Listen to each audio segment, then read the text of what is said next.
সকালবেলা আমার কিস্তি আছে, এই আর বাসারে ফোন দিয়ে হেরা কিস্তির টাকাটা লোন লাগবে, এখনই ফোন দিতে।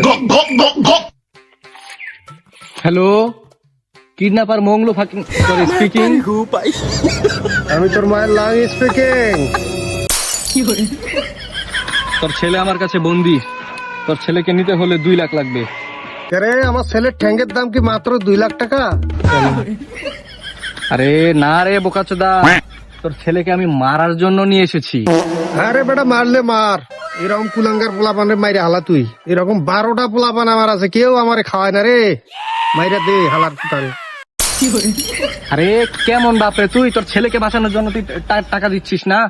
তুই আরে মাইরালা আর গাইরালা, আমি 1 টাকাও দিতে পারতাম না। আমি জানি এই কুলাঙ্গার আমারে কামাই কইরা খাওয়াইতো না।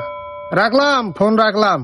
ধর বেড়া, কোন লাইনে আইলাম, এই লাইনেও ভাত নাই, আমার কালকে কিস্তি আছে। এই যা। এই থাক থাক, বলিস না। এর বাপ হইতাছে আমার তো বড় ফকির নিয়ে, দিতে না।